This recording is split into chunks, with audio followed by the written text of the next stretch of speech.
Now, from the University of Okoboji, it's Okoboji Broadcast with Jeff Thee. Welcome to Okoboji Broadcast, everybody. I'm Jeff Thee. We're coming to you again, of course, Wednesdays. We're right here at the Dickens County Museum.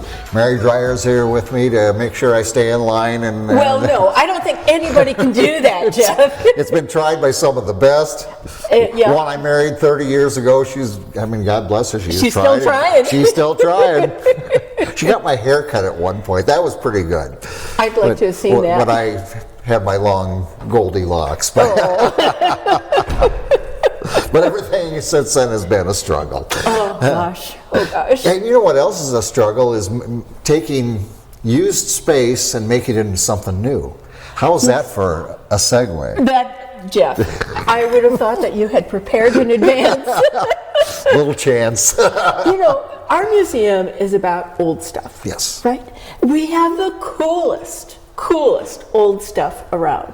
We have a doctor's buggy where we can talk about how skinny the wheels are and how tough it would have been for doctors to go out to a laboring woman in March on the muddy roads and the blizzards. And we have a gigantic coffee grinder that I call an embryonic Keurig machine.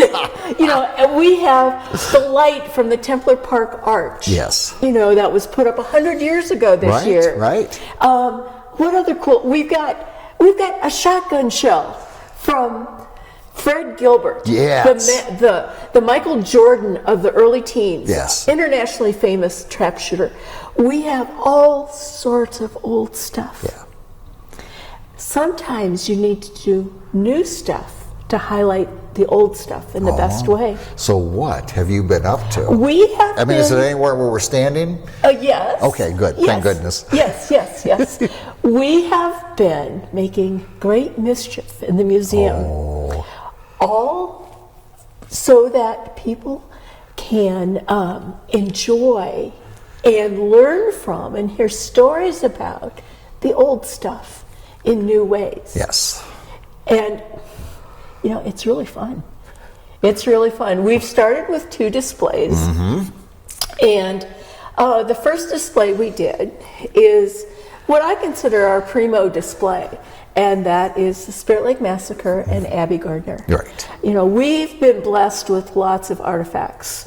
When the state took over the cabin in 1971, they had a lot of things that they needed a home for, and we were the repository for a lot of artifacts from the Abby Gardner cabin. Yeah. So we've been blessed with those. And so we were displaying all of them. And you know, when you get too much good stuff, like, okay, if you ate a gallon of ice cream, it wouldn't be good, right? Yeah. Well, I'm not going to go that far. But no, you're right. It wouldn't be good for me. Let's just say okay, let's say a box of chocolate-covered cherries. Okay. You eat one and it's just delectable. Absolutely. Right? You focus on the one. Yeah. Okay? You eat the whole box and it's overwhelming, It right? is, yes. And so what we're doing is kind of we have created displays that give individual chocolate-covered cherries out so that folks can focus on the really, really, really important artifacts that help them bring these important stories of our past into their hearts and minds and souls. Yes. In really powerful ways and in new ways. One of the things that we're doing is we're using a lot more QR codes. Now, I'm not all that techie, but QR codes, Jeff, they are so cool because what happens is folks can come and they click their phone on a QR code and they get to go to a story. For instance, we all know and love Ed Purdy, who was a docent at the Abbey Cabin. Yeah. I've recorded stories of him in the past years, and some of our QR codes link to stories as Ed tells them about the Abby Gardner story. That is so nice. Isn't that the coolest thing ever? Well, you know, it gives you the opportunity. You come in, you can kind of at your own leisure and bit by bit and find out. And if you guys were all busy, you can still learn and immerse yourself. And you can take this the link for the QR code stories home with you. Yes. You can watch them at home and learn It's a from them. book you can check out as long as you want. Right. And by just focusing on a few of the important items, we're able to really get to the heart of this story so well. And so we've had a lot of help doing this. We have staff member Seth Hanby and volunteer Meg Johnson, both younger folks who are really interested in the museum world and are Isn't that honing their skills here. Yeah, but isn't that just heartwarming that this younger generation is picking up the passion that you've had, that other people have had? And what they're doing is they are creating spaces within the museum that appeals to folks like them. Yeah. Who are used to techie things and are used to maybe a minimalistic design and focusing on just a few important things and not being overwhelmed with stuff. Right. So they have just been awesome in this project, and I'm just so proud of what they've been doing. You know, it also gives you the opportunity if you want to rotate stuff out, since you've got so much. If you come back another time, here's something different on that. Exactly. I don't know if you're aware, Jeff, but most museums have about 90% of their collection in storage and only 10% out on the floor. Yes. And due to our lack of storage, for one thing, we haven't been able to do that. Probably 95% of our stuff has been out on the floor. Thanks to the insulation and the heating and cooling that were done to our depot building last fall, we have kind of a dedicated storage space now. It's not great. Yeah. It's not big, and it's up really scary, twisty steps.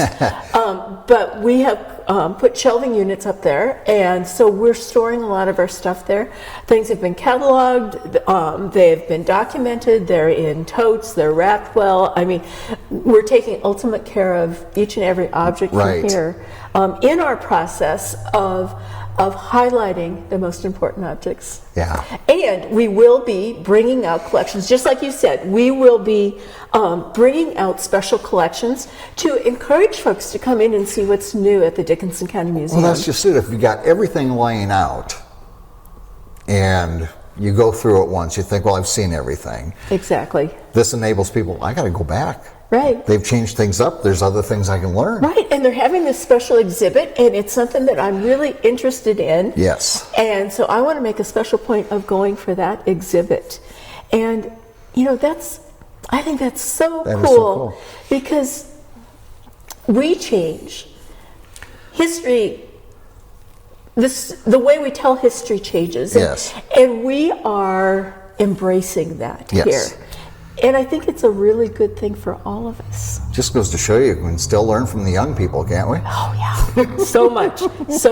And the cool thing about Seth and Meg, they don't roll their eyes at me when I ask dumb techie questions. Oh, man. Yeah. I'd like to set them down with my kids, and now my grandkids. Grandpas, can you make this work? Yeah. Exactly. So I have a trivia question for you. Okay, very good. And it has to do with the Abby Gardner exhibit. Okay, we have her actual will out on display now. It's never been on display before. Wow. But I want to ask you this question. Okay. It will show up on a trivia contest sometime. Okay. What two staff members from the Dickinson County Museum are mentioned in Abby Gardner's actual will?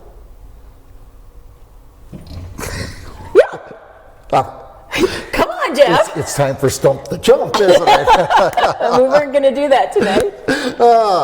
You're going to have to tell me. I'm just in Abby amazed. Gardner's will, paragraph 5 on page 1, it says, I hereby appoint Peter Bjornson as executor of my estate. Oh, wow. That's my grandfather. That's my grandfather. You've got a lot of deep ties to this area, don't you? I mean, do. Isn't that cool? And Frank has an ancestor listed on the will also. He was a witness. Wow. He was an attorney in Spencer, and he witnessed the will. Wow. So two of us in this tiny little museum are mentioned in her will. That is incredible. Isn't that something? And an honor, I would think. It is. Yes. It really is. Yes. Such a big part of our history, and your family is mentioned in her will. Yeah, in Abby Gardner's will. Wow. Woo! That's- Yeah. It's kind of like you're bragging on me here. Well, I am, but I think I have a right to. I think you do, too. I could go on and say, but he didn't actually serve as executor because he couldn't make the bond, or he left for parts unknown, which is true. But he was mentioned in the will. Mentioned in the will. That is so cool. What a neat thing a neat thing to share. Yeah. And the second exhibit that the kids have been working, I call them kids. They're not kids. It's all a matter of perspective. Anybody under 40 to me. Yeah, well, Seth and Meg have created an awesome new exhibit for us. I get goosebumps thinking about it. We have many, many, many, many really awesome and excellent old photos of the area. Many of them done by L.F. Williams, who we've talked about several times. Yes. So what we've created here is a photo studio for L.F. Williams as a way to show his photos, which are a way of showing folks the way the area was back in 1900. We even have a selfie stand. Ooh. Yes. You really are 21st century we here. We really are. You've combined the 19th and the 20th century and bring it right in here. Yep. We are. Pretty cool. We are. It's just I'll be so excited fun. to see the progress on that. Yeah. It's very cool. And these are just our first two exhibits. Yeah. We'll see what happens with the rest. You're just getting on a roll now. Well, once you start, it's a slippery slope, Jeff. You're just warming up is what you're doing. Well, congratulations on this and the upcoming one. And as you continue to change things out, we learn more about our own Dickinson County. Right. Yeah, indeed. Now, you've got events coming up. There's, first of all, something tomorrow night, Thursday night, and then you've got a walk that's going to be coming up. Tomorrow night at 7 o'clock, Dr. Kevin Mason is coming back here. He's a professor of history at Waldorf University in Forest City. He was here a year ago and did a presentation at the Pearson Lakes Arts Center for us on Encaduta. He's returning tomorrow night to tell us about a journey he made across the state of Iowa in 2021 from this very southeast corner of the state around Keosauqua clear up to Minnewacan State Park following the 1835 Dragoon Trail. And he's going to be sharing his insights on what's changed, what hasn't changed, what he's seen along the way, what the Dragoons were. I mean, that's a question I've always had. From central Iowa, and I always saw these signs, Dragoon Trail.